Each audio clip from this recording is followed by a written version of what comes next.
السلام عليكم ورحمة الله وبركاته. وايد السلام يا سومالية ميلاد جوجتان بدمانتين ولا الله يقان شعلها يا سومالية ميلاد جوجتان وايد السلام يا الله إذا السلام يا الدنيا آخرة إلهي إذا كيس الله إذا السلام يا وما أنت ومالن قميص دمانتين وايد السلام يا ولا ليال maalintaas qamiista qeyrkeeda allah ina soo aadiyo wixii sharax oo adduunyo iyo aakhiraba allah ina mootiyo insha allah ilaahay aakhiriyo adduunba haynoo naxariis waarta adduun iyo aakhiraba allah ina siiyo walaalayaal dhammaantiin meelaad joogtaan Soomaali Maxamed waa YouTube foos weeye walaalayaal allah idin faa'iisiyo meelaad joogtaanba إلهي هيدن فائسية ميلاد جوجتان بولا عليا الدمانتين الحمد لله إلهي قال نبض نقصي وقارسية ما أنت وخميسة بعما هذا إسكالة وشكر إسكالة دمانتين واحد الله مالنت هيدين وناك سناتو إلهي مالنت هيدين وناكيو عافي ما أدنا الله ينسيه ميلاد جوجنا بولا عليا إلهي نهينا كحفظ الدون كان كركيسي آخرابو الله ينكو كحفظه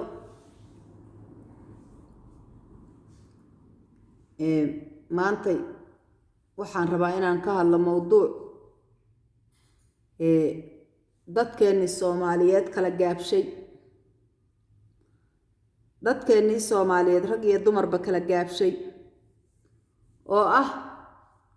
waxaan ilaahay agtiisana ka fiicnay aadanaha hortiisana ku qurux badnay aakhirana kuma wanaagsana adduunkana kuma waji fiicna ayaan rabaa inaan ka hadlo oo dadkeeni u batay oo aruurtiina ka baabi'iyay oo dadkiina ka haleeyay oo nimankii iyo marakan rag iyo dumarba waxay noqotay siman bayba noqotay ilaahay subxaanahu wa ta'ala wixii rag sameeyay marakan dumarkuna waaba sameeyaan ilaahay subxaanahu wa ta'ala walaalayaal inoo gargaaro waxaan ilaahay agtiisana khayr ku lahayn aadanaha gudaamkiisana hortiisana aan waji ku lahayn waxa waa waxun weeye ilaahay baan saka magan galaynaa subxaana qaadira ilaahay ayna ka badbaadiyo waa cudur xun oo waxa weeye aydiska marakan ka darnaaday oo dadkii baabiyay oo reerihii kala cayrshay oo waxa weeye aan waxu la haray adduunka aysan jirin adduunkaaga khayr uma hayo oo aakhiradaada khayr uma hayo oo wajigaagu waji qurux badan oo fiican oo muslim oo egmatid bal ilaahay baan idinku dhaarin marba haddaan ilaahay agtiisa waxba ku oolin oo khayr aysan ku lahayn cibaadadaadi aysan khayr ku lahayn wajigaagi dadnimo aysan khayr ku lahayn bal maxaa waxaas looga dhimanayaa soo khasaaro maahan iyo ilaahay inuu ku adduunka kugu khasaariyo oo khasaaradaada adduunka ka bilaabata soo maahan walaalayaal adduunkan waxaa hadda haysta waxa la yiraahdo wax la cuno ma aqaan waxay yihiin caleentaan anigu aqoon jiray laakiin waxyaalo kale oo badan oo kaniini la dhaho caleentaas la cuno noqoto wax kale oo magacay ku sheegayaan anigu ma kala aqaan oo badan ba dadkii hadda farakulul ku hayo walaalayaal waa aragteen wiilal yar oo naaga qabo naagii ka cararayaan baad arkaysan sababtay taa waxa weeye naagii nin bay u baahan yihiin la dhaqma ilmihii la koriya uu kaca uu muxuu hayto uu shaqeeya uu naftiisa waji fiican oo markay gabadhii aragto ku ilqabowsato bay u baahan tahay laakiin waad aragteen hadda waxa weeye waxaan adduunkii lagu soo fasaxay oo maaragta adduunkii oo dhan hadda haysta waxa weeye walaalayaal waa waxa dadnimadeeni baabi'iyay dhalinyaradii baabi'iyay raggii baabi'iyay dumarkii qaarkood baabi'iyay kuma badna dumarku laakiin waxa ku badan waa ragga Allahu akbar Allahu akbar Allahu akbar walaalayaal salaadii baa la adimay marka waxa weeye aan ku soo noqday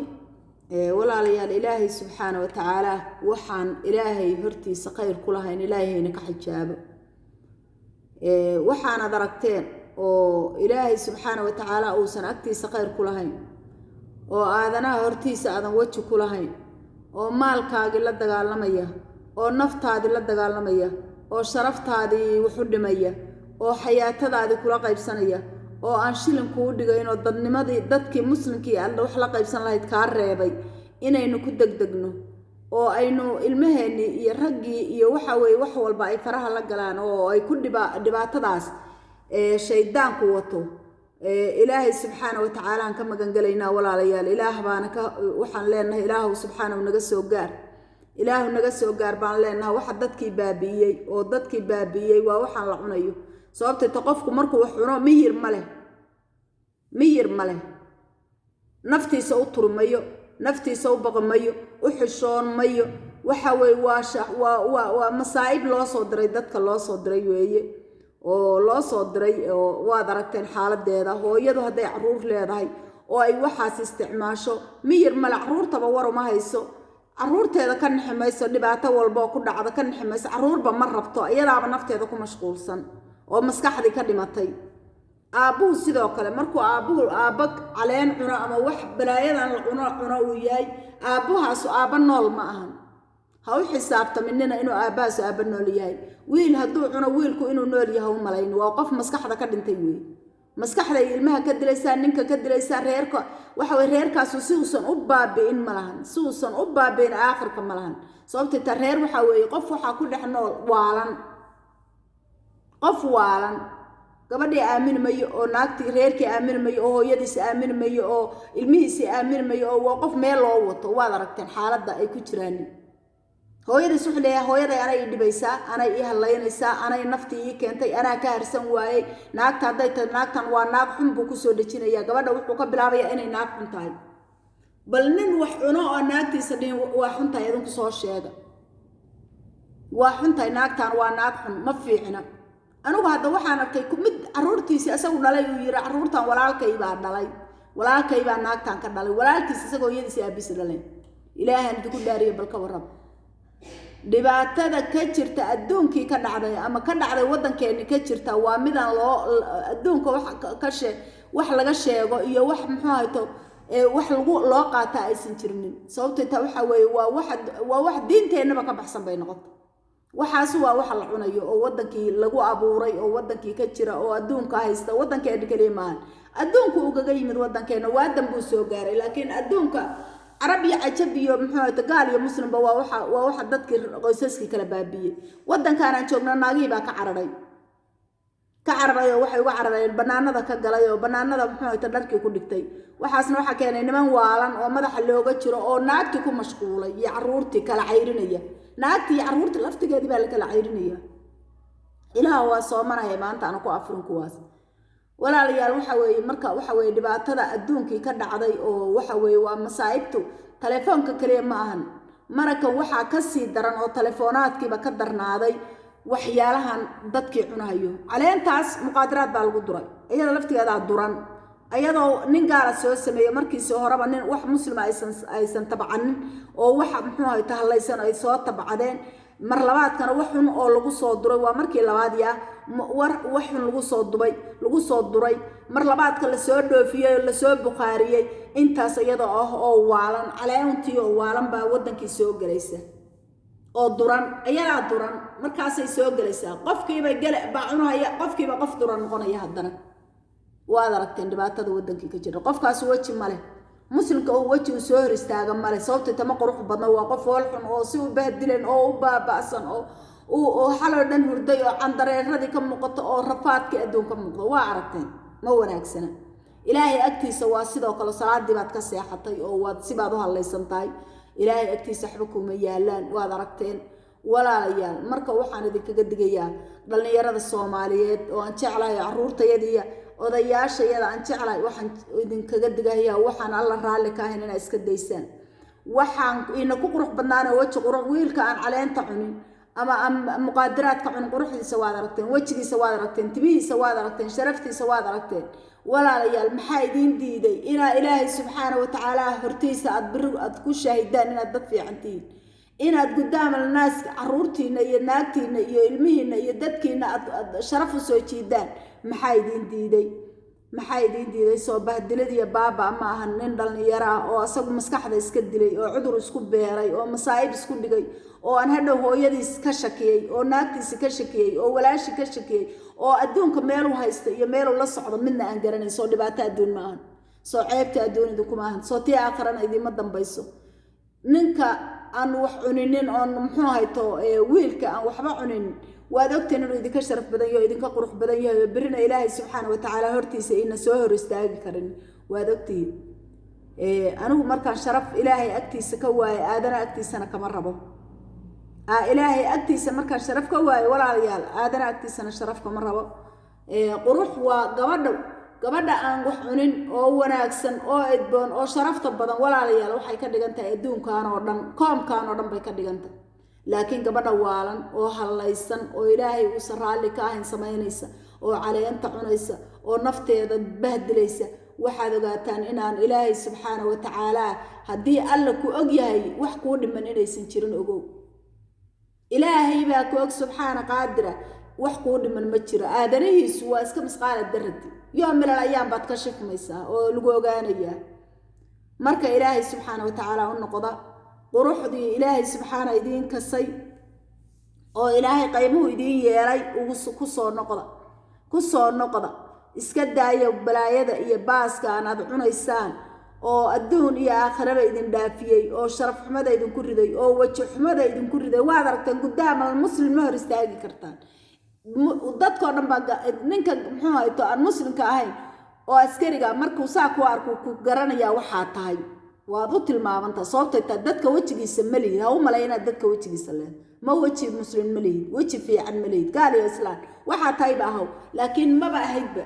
qof waxaa tahay baaba'san oo balaysan oo si u qariban baa tahay dadkoo dhan baa kuu jeeda ilmaha yarkaaba ku garanaya inaadan fiicnayn walaalayaal marka ilaahay subxaanahu wa tacaala aynu ka baqno ilaahay subxaanahu wa tacaala guddaamkiisa maxaynu biri la hortegaynaa ilaahay subxaanahu wa tacaala guddaamkiisa maxaan biri la hortegaynaa miyayna ogeyn inaan qabri ina ka dambeeyo xisaab inayna ka dambayso laba malag inay garabkeenna saaranta aysan seexan ayagu oo xamaam soo gelin oo wax cuninin oo mashquulin daqiiqad waaxida ma mashquulaan daqiiqad waaxida inaga isaynoo kugu jeedaan saa il aan libiqsanayn adigu ma aragta il aan libiqsanayn inta adiga kuu jeeda waxaad samaynaysa camalkaaga qoraysa miyaadan ogeyn inay kaa dambayso oo biri kugu markhaati furaysa afkaan aynu ka nagnag leenahay biri waa la xirayaa gacnaha iyo waxa jirkaaga kala hadlaya oo wax walba kugu cadaynaya haddaad adigu ehelkaaga ka qarisid ama reerkiina ka qarisid ama ilmahaaga ka qarisid ama dadka ka qarisado istiraad laguma jeedo ilaahay baa kuu jeeda walaaliyaal ilaah baa kuu jeeda oo waxba ka qarsoonay oo ku og waxaad samaynaysid wixii uurku qariyo iyo waxa afku sheegaba ilaah baa og subxaana qaadira marka waxa weeye walaalayaal shilinkaad ilmihiina ka qadanaysaan oo ilmihiina oo ka qatan aad waxan ku cunaysaan ogaada qiyaamaha in laydin haysto oona ilaahayna idinku cafinaynin ana ilaahna idinku cafinaynin ogaada waxaad mas-uulka ka ahayd haddaad dayacdid oo adan waxna u haynin oo aad ilmahaadan dhashay oo adigu muxuu hayto ilmaha lagaa soo gooyey oo aad waxa weeye waxay ka qatan yihiin aad waxan ku gadatid ama meel xun ku aadid ama waxaan munaasabayn aad ku bixisid biri dhimbil daba ay kugu noqonaysaa biri dhimbil daba oo aan kaa harin bay kugu noqonaysaa wallaahi inayn ilaahay kugu dhaafaynin sababta mas-uuliyadda ilaahay ku saaray baa dayacday shilinkaagan ilaahay subxaana wa tacaala kugu karaameeyey oo ku siiyey waxaad ku bixisid biri waa lagu weydiinayaa shilinkaas waxaad ku bixisay ilaahay subxaana wa tacaala biri waa ku weydiin biri waxaad leedahay shilinkaanaan ku siiyey oo kuu yasiray maxaad ku samaysay xooggaagaan aan ku siiyey ood ku shaqaysay maxaad ku samaysay indhahaagaan aad ku soconaysay ood wax walba ugu jeeday maxaad ku samaysay waxaad ku soo heshay oogadaadaan jismigaagaan xooggaagaan wax walba waa lagu weydiin biri ha u malaynin in lagu moog yahay wax walba shilin walba meesha kaa soo galay iyo meesha ku samaysay iyo waxaad ku samaysay biri waa ku hortaallaayo ogaada biri waa ku hortaallaa xisaabtaasu allaagtiisay taallaa waxaa laga yaabaa shilinkaagaasi biri inuu naar kugu noqdo ama janno kugu noqdo meeshuu ilaahay ugu talagalaad ku bixisay janno kuu weeye meelaan alla ugu talagelin oo wanaagsaneyn baad ku bixisay allah subxaana kugu dhaafi mahayo ogow biri wuxuu ku leeyahay mas-uuliyadaada aawo niman baa ilmahoodii diray dabadaha loo diray ayagiina waa ka hareen mid kalaa la raadiya baq wadankii baa la joogaa ilmihii naagtii baa waxay kula baaba'aysaa qurbo kula baaba'aysaa shilinkan ayagu ka sugayaa wuxuu leeyahay carruurtii baan dirsaday oo lacagii soo diraya iyo naagtii waa mas-uuliyadiisii buu ka cararay oo ilmaha yarka iyo naagta miskiinta buu mas-uuliyadiisii saaray asaga mas-uuliyaddii ilaahay saaray oo subxaana wa tacaala oo biri wax laga weydiin lahaa naagtaanu saaray ilmahan naagtii hadday rabto ilmihii bay ka soo carartay Soomaaliya uga soo carartay ilmihiina Soomaaliya ku baabaasan yihiin ayadana qurbay labisanaysaa iyo ordaysaa mas-uuliyadeedii ilmahaas mas-uuliyad ay lahayd hadday ku dayacmaan ilaahay subxaana wa tacaala u daynmayo hooyadaasi ogaato sharaftu waxay ku jirtaa hooyada iyo aabbo inay ilmaha wada haystaan inay meel wada joogaan inay wada korsadaan oo ilmahooda wada haystaan sababtoo waa mas-uul haddaysan mas-uul ahayn haystaayaan oo iskuursan haddaysan mas-uul ka noqonayn wixii ay dhalaan oo alla siiyo yeysan iskuursanin haystaayeen sababtoo yeysan ilmahan u dhimbil biri ku doodo ku noqonin anigu markaan ilmahayga ka cararo oon ilmahayga ka tago aan ilaa waxba u soo faa'iideynaya inta ku dhacayso kala ka badan sababtoo mas'uuliyadii anigu aan hooyanimo lahaa baan ka cararay walaalayaal marka ilaahay subxaanahu wa ta'aala waxaan idinkaga baryayaa ilaahay inuu xaq idin fahamsiiyo inuu qof walba biri inuu ilaahay subxaanahu wa ta'aala maxkamadiisa ay dhowdahay maxkamada kale aynu ka baqanaa maanta maxkamad baan leeyahay maanta laakiin maxkamada kale jiro oo ilaahay subxaanahu wa ta'aala oo ka daran midaas taas waa basiid adduunyo midda aakhira ka daran walaalayaal biri la isweydiinayo ilaahay subxaanahu wa ta'aala inoo dambi dhaafo ilaahay inoo dambi dhaafo walaalayaal biri qof walba wuxuu geysto waa la weydiinayaa biri qof walba wuxuu sameeyay waa la weydiinayaa dhiishu toshaa caanaha uu ku shubtay ayaa biri ilaahay subxaanahu wa ta'aala weelkaas wuxuu ugu shubaya kuwa asagu dhigto gurigu asagu dhisto boosku asagu tabcado ayaa biri laga abaal marinaya ha ogaado caleen la cuno iyo balaayo la cuno iyo muqaadaraad la cuno iyo balaayo muxuu tameenkii lagu soo jeedaa waxa way biri waa dhimbil dab kugu noqonaya sababta tashilinkan wax kale oo kaaga haboonaa baa jiro oo ku cuni lahayd ama ku gadan lahayd ama ilmaha siin lahayd ama qof waaridka ayo baaba sanad wax ugu qaban lahayd taasa walaalayaal biri kugu doodaysay ogaada biri taasa kugu doodaysay ogaada ha u malaynina in ilaahayna moogyahay ilaahay waa inuu ogyahay asagaan adduunkan idin keensaday wax walba aynu sameeynayna ilaahay waa ka marxaati birina waa inoo jeedaa walaalayaal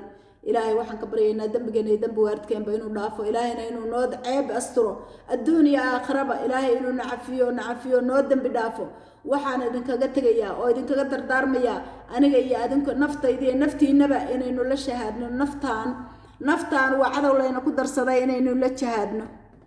intayna jahaad kala gelin aynu nafteena walaalayaal la jahaadno oo waxa inoo wanaajisay oo inoo waxaysay taa aynu la dagaalanno horta taa aynu ka soo hooyano oo waxa weeyaysan cadaabta inoo jeedin walaalayaal dhamaanteenba ilaahay subxaanahu wa ta'aala waxa idinkaga baryayaa ilaahay inuu dambigeena iyo dambi waaridkeena dhaafo ilaahana noo ceebastiro adduuniya aakhiraba ilaahay inuu nacafiyo naxafido adduunka nagu xafido aakhiradiisana nagu janneeyo ilaahay idankiisa biidmillaah caruurteena iyo caruurta muslimiinta iyo caruurta islaamka oo dhan ilaahay waxaan ka baryaynaa ilaahay inuu soo hanuuniyo oo ilaahay xafido oo ku xafido adduunka iyo aakhiraba balaayadan la cunayo iyo baaskan dabada laga wadana ilaahay hana dhaafiyo ilaahay nooga soo reebo intii ciyaal oo cunta ilaahay ka soo reebo waxaan leenahay allah ka soo reebo ilaahay ka soo reebo balaayadaas allah ka soo reebaan leenahay walaalayaal dhamaantiina waxaan idinkaga tegayaa assalaamu calaykum waraxmatullaahi wabarakaatuh baan idinkaga tegay walaalayaal assalaamu calaykum